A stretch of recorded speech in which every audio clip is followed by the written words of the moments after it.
안녕하세요. 오늘은 철벽 치던 여자의 마음을 사로잡는 방법 4가지에 대해 말씀드려 볼게요. 구독과 좋아요, 알림 설정까지 해주실 거죠? 그럼 말을 시작할게요. 자신에게 관심도 없는 사람을 혼자만 좋아하는 건 정말 슬픈 일입니다. 난 보자마자 한눈에 반해버렸는데 상대 여자가 전혀 그렇지 않을 때는 더욱 그렇죠. 실제로 자신에게 관심 없는 누군가가 갑자기 자신을 좋아하게 만들 순 없지만 최소한 관심을 끌 수 있는 방법은 있습니다. 운이 좋으면 자신이 얼마나 멋진 남자인지 알릴 수도 있죠. 오늘은 내게 철벽 치는 여자의 마음을 사로잡는 방법을 알려드릴 테니까 혹시 짝사랑하거나 좋아하는 여자가 내게 관심이 없어 고민하는 분들이라면 오늘 영상 집중해서 끝까지 봐 주세요. 분명 도움이 되실 거예요. 철벽 쉬던 여자의 마음을 사로잡는 방법 4가지. 첫 번째, 자연스럽게 자주 부딪히고 조심스럽게 다가가라. 철벽 치는 여자는 상대에 대한 경계가 심하기 때문에 처음에는 그녀가 부담을 느끼지 않게 조심스럽게 천천히 다가가야 합니다. 그녀 주변을 맴돌면서 자연스럽게 그녀와 자주 부딪히는 게 좋아요. 주변에서 자주 나타날수록 매력을 느낄 가능성도 커집니다. 가능하다면 자연스럽게 마주칠 수 있는 기회를 이용해 보세요. 예를 들어 상대방이 학교 가기 전에 항상 체육관 앞에서 친구들을 만난다면 자신의 절친과 같은 장소에서 만나기로 약속을 잡으세요. 그 여자가 동네 커피숍에서 알바하고 있다면 가끔씩 둘러서 커피를 사는 것도 좋은 방법입니다.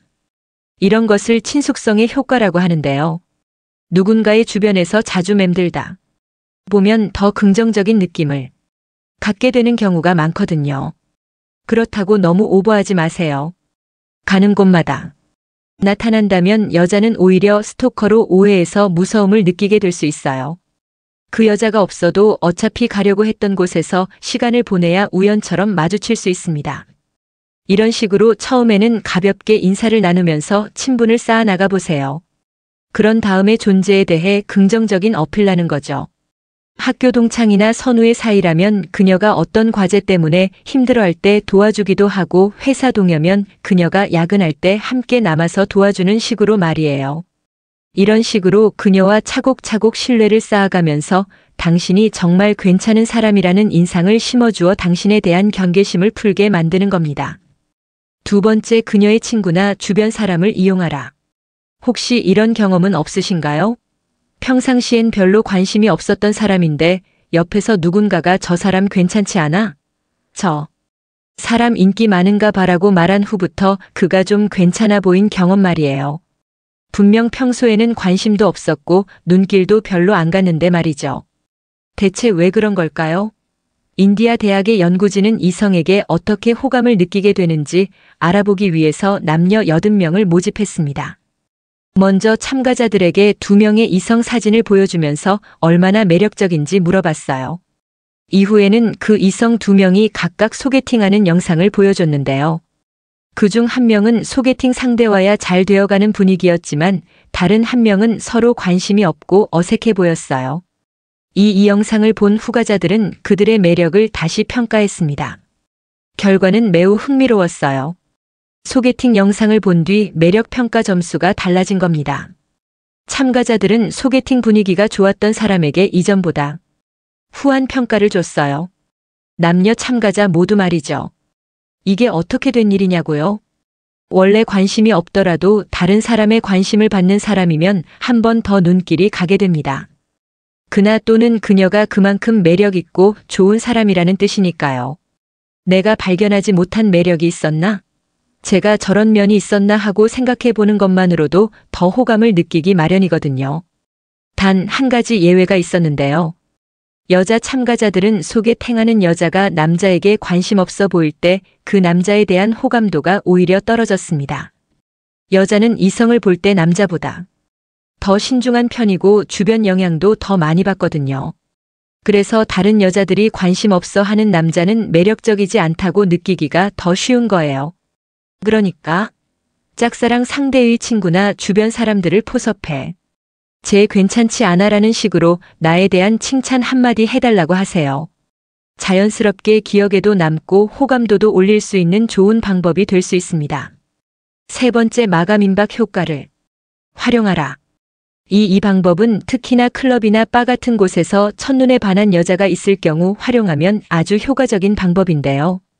누구든 물건을 사게 하는 마법의 단어가 있습니다. 바로 품절임 임박, 마감 임박.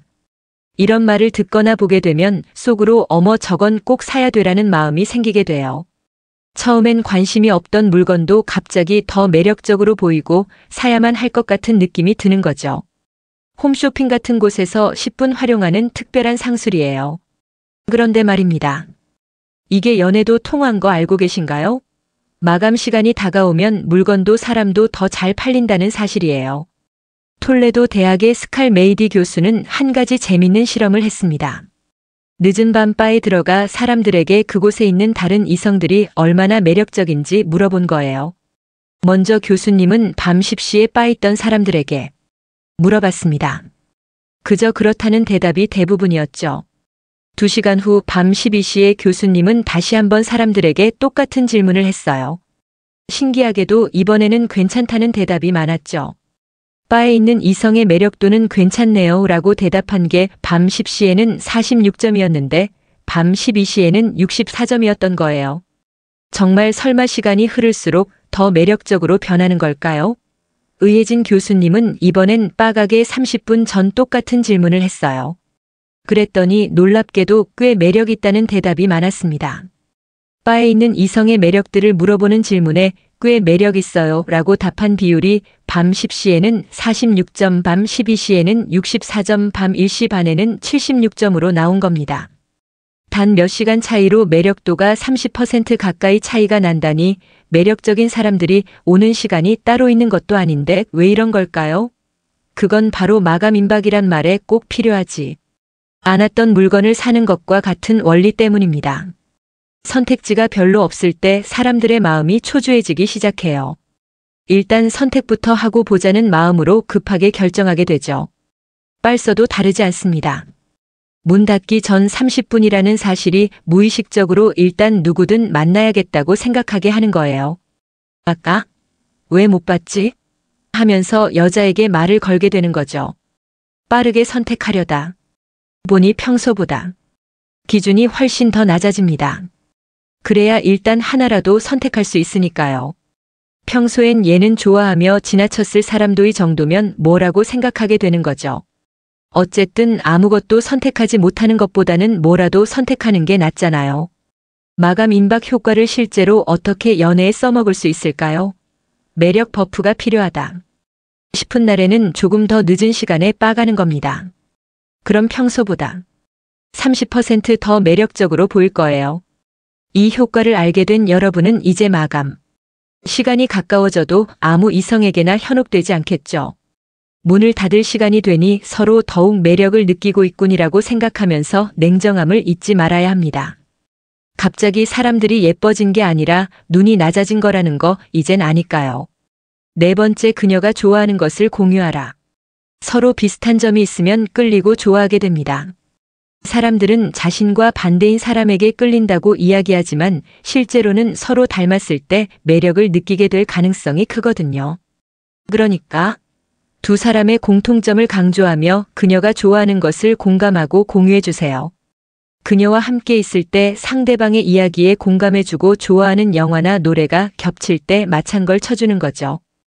예를 들면 그녀가 여행을 좋아한다면 당신이 가본 여행지 중에서 좋았던 곳이나가 볼만한 곳을 탐색해서 그녀에게 알려주는 거예요.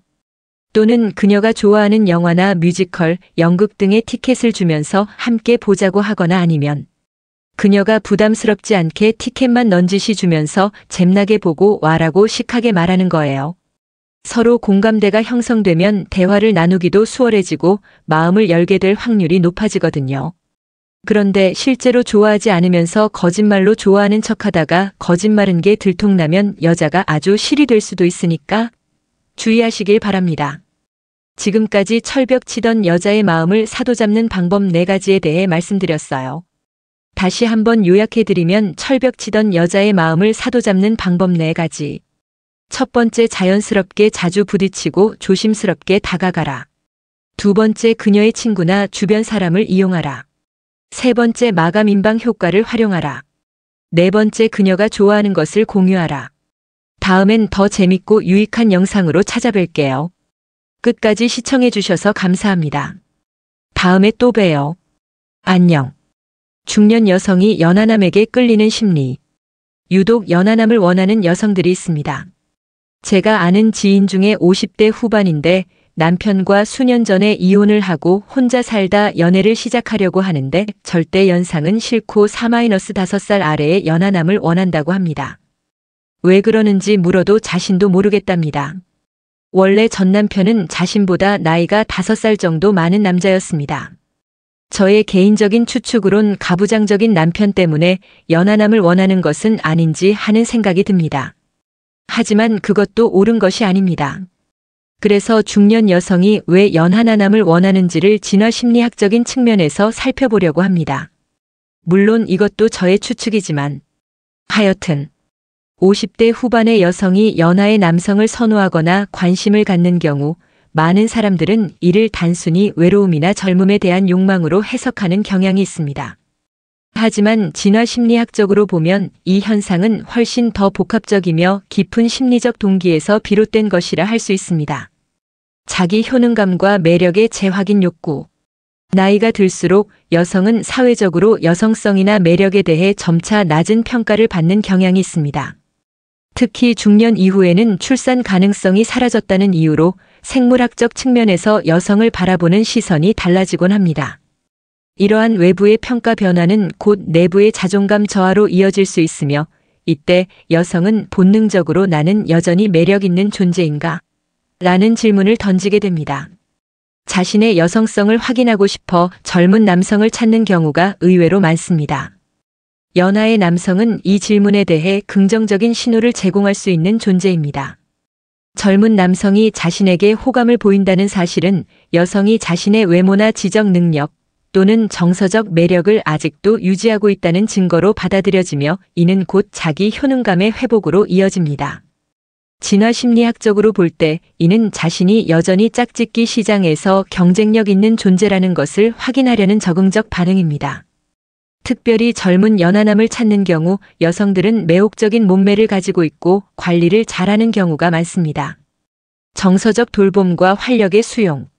중년 이후의 여성은 더 이상 단순한 보호의 대상이 아니라 오히려 정서적으로 성숙하고 경험이 풍부한 존재입니다. 이들은 삶의 여러 국면을 겪으며 자신만의 내공을 쌓아왔고 이제는 감정적 안정과 상호 이해를 바탕으로 한 관계를 원하게 됩니다. 나이가 나이인 만큼 앞으로 자신이 안전하게 살아갈 환경을 제공할 수 있는 남자를 원하는 것이죠. 물론 이러한 생각은 적지 않은 왜곡과 딜레마에 빠지게 하지만 말이죠. 연하남은 종종 기존의 동년배 남성들보다 감정적으로 더 개방적이며 의사소통이 유연하고 상대방의 감정을 읽고 반응하는 데 능숙한 경우가 많습니다. 이는 중년 여성에게 정서적으로 따뜻하고 활력 있는 자극을 제공하며 여성의 내면에 자리 잡은 돌봄 욕구와 동시에 감정적 상호성을 자극하게 됩니다. 여성은 남성에게 자신의 여성성을 확인하고 남성은 여성에게 모성성을 얻음으로 원하는 바를 얻을 수 있는 것이죠. 진화심리학적으로 이 현상은 유연한 협력자 선택의 일환으로 설명할 수 있습니다. 생존과 번식을 위한 이상적인 파트너는 꼭 나이 많은 상대가 아닐 수 있으며 정서적 안정성과 협력 능력을 제공할 수 있는 대상이라면 연하남도 충분히 적합한 선택지가 될 수 있습니다. 생존 전략으로서의 관계 재설계. 이혼, 사별 또는 장기간의 관계 단절 이후 중년 여성이 새로운 관계를 모색할 때 그 선택은 단순히 감정적인 것이 아니라 매우 전략적인 경우가 많습니다. 나이가 들수록 건강, 생활, 정서적 안전 등 다양한 측면에서 장기적 생존에 유리한 파트너를 고려하게 되며 연하의 남성은 이러한 조건을 충족시켜줄 수 있는 가능성을 내포하고 있습니다. 연하의 남성은 중장년 여성에게 있어 활동성 있는 미래를 함께 설계할 수 있는 대상일 수 있습니다. 특히 건강이나 일상생활의 측면에서 상대적으로 체력이나 적응력이 뛰어난 젊은 남성은 여성에게 실질적인 안정감을 줄 수 있습니다. 진화심리학적으로 이는 생존을 위한 동맹 형성 전략으로 해석할 수 있으며 단순한 연애를 넘어 삶의 동반자를 찾는 진지한 목적이 담겨 있는 경우가 많습니다. 사회적 시선과 심리적 저항의 조화. 50대 여성과 연하남의 관계는 여전히 사회적으로는 낯선 구조로 받아들여지기 쉽습니다. 여성 스스로도 내가 너무 어린 사람을 만나면 이상하게 보이지 않을까라는 고민을 하게 되며 이는 심리적 갈등을 유발하기도 합니다. 하지만 동시에 중년 여성은 젊은 여성들보다 외부의 시선에 덜 흔들리고 자신만의 기준으로 삶을 살아가려는 경향이 강합니다.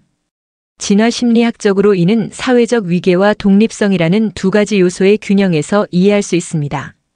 나이가 들면서 여성은 더 높은 사회적 지위와 자율성을 획득하게 되고 이러한 자원은 젊은 남성에게도 매력적으로 작용할 수 있습니다. 여성은 이러한 상호작용을 통해 사회적 기대에 저항하면서도 자신만의 연애 전략을 펼치게 되는 것입니다. 재생산 중심의 본능을 넘어선 인간관계. 전통적인 진화 심리학은 남녀 간의 관계를 번식과 생존이라는 틀 안에서 설명해 왔습니다. 그러나 중년 이후의 여성에게는 더 이상 출산이 관계의 목적이 아니며 이 시기의 연애는 감정적 교감, 지적 교류, 삶의 동행이라는 측면이 훨씬 더 중요하게 작용합니다. 이러한 점에서 연하남과의 관계는 단지 젊음에 대한 욕망이 아니라 자신의 경험과 가치를 받아들이고 공유할 수 있는 대상으로서의 연하남을 선택한 결과입니다. 이는 진화 심리학이 강조하는 상호 보완적 관계 전략의 현대적 확장이라 할 수 있습니다. 즉, 관계의 목적이 생물학적 번식에서 심리적 충족으로 전환됨에 따라 여성은 자신에게 가장 심리적 만족을 줄 수 있는 파트너를 선택하게 되는 것입니다.